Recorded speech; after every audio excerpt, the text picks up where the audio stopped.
Hello, today we are going to make vegan alligator. Alligator, alligator. Yes, you heard it right. We are going to speak about bitter gourds. As the name suggests, we all know bitter gourds taste bitter. In today's session, we will see how to make bitter gourds taste slightly less bitter and also to make an interesting recipe out of it, a stuffed bitter gourd. We will also see why is the bitter gourd so bitter and other such details as well. Are you ready? To start with, we are going to cut the ends of the bitter gourd and slit it vertically into two halves. If the insides are red or if the seeds are red, it means that the vegetable has ripened and they don't cook very well. So we have to remove those portion. Here there is only slight orangey shade, and anyway we will be removing the inner pulp for the next step. Please note that the center portion as well as the seeds are edible in a bitter gourd, but for this recipe we will be removing it. Usually in Karela deep fry, that is bitter gourd is called Karela in Hindi. So Karela deep fry or Karela sambar, we can use along with the inner portion, the pulp and seeds also. Now let's see how to reduce the bitterness of the bitter gourd. So here is some salt. Salt helps with reducing bitterness. How? When we add salt to any vegetable, it will draw out water. We will learn about some processes called osmosis later on, but that is what is happening here. When we add salt to a vegetable, water gets released. Here, the water that's released will be bitter. So without that, the vegetable, when cooked, it will taste slightly less bitter. We just let this rest for around 20 to 30 minutes, after which you can see that there will be a lot of liquid that the vegetables have let out. We have to squeeze out the juice or even wash the vegetables in water.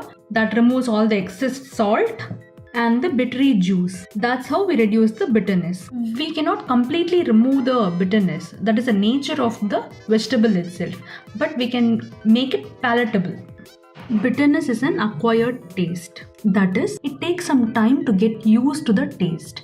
But once we get used to it, we won't find it so different. And some of us even start liking it. For example, dark chocolate and even coffee. There are other ways to reduce the bitterness, one of which is using tamarind water, or some of them even use lemon juice. The sour taste helps balance the bitterness. Some people use something sweet like jaggery while preparing a recipe with bitter gourd.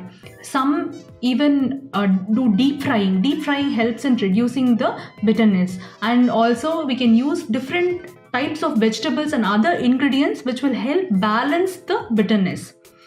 So next time when someone cooks a bitter gourd, you can observe what they do.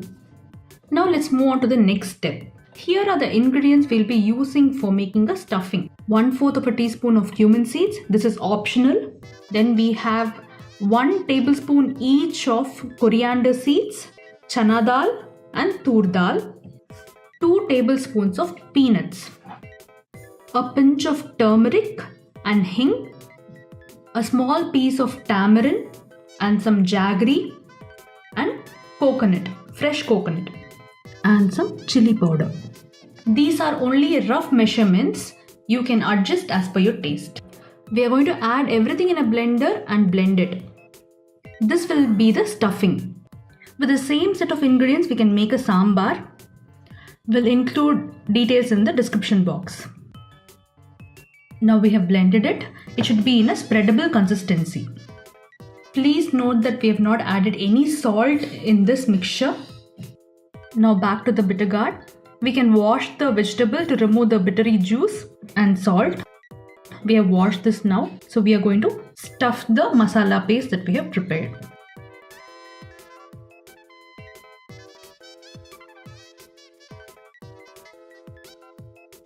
Let's just join both the halves now.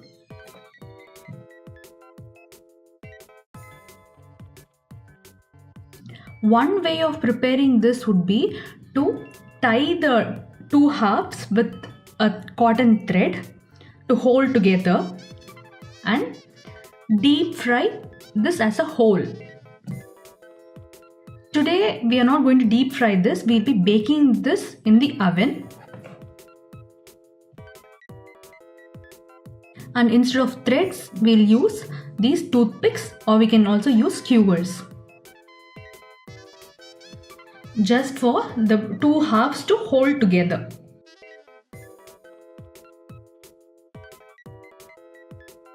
They do resemble alligators, don't they? Let's now coat this with some oil.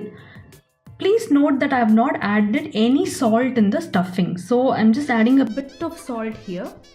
When we added salt to reduce the bitterness, the bitter gourd would have absorbed a small amount of salt already, and that is the reason why I have not added any salt in the masala paste. But if you would like, you can add the salt in the masala paste and ignore it in this step.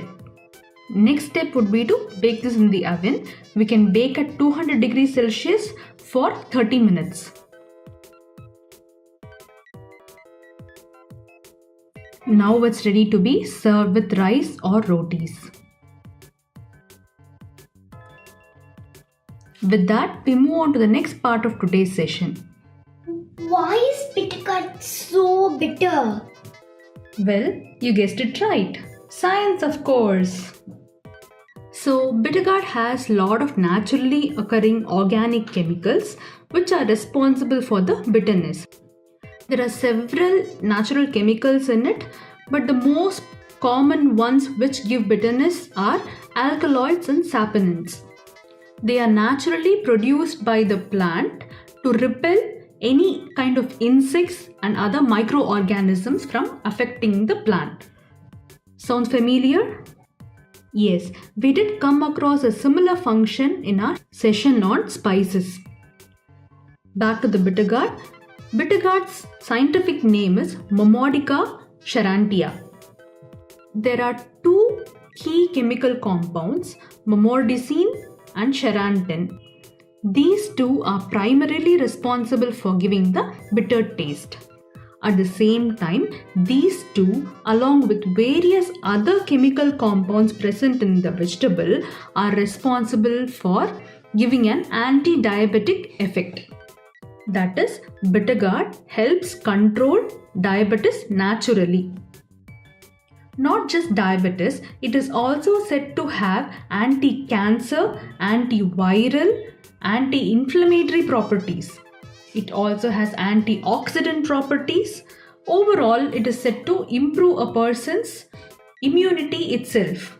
When we eat a bitter gourd, we get vitamin C, E, vitamin A, vitamins B1, 2, 3 and 9, and also calcium, potassium, zinc, phosphorus, magnesium and iron. Especially during these pandemic situation, we keep hearing about all these vitamins and minerals, the nutrients that are required for basic functioning of the body. So imagine one vegetable having so many different types of nutrients as well as having all the medicinal properties.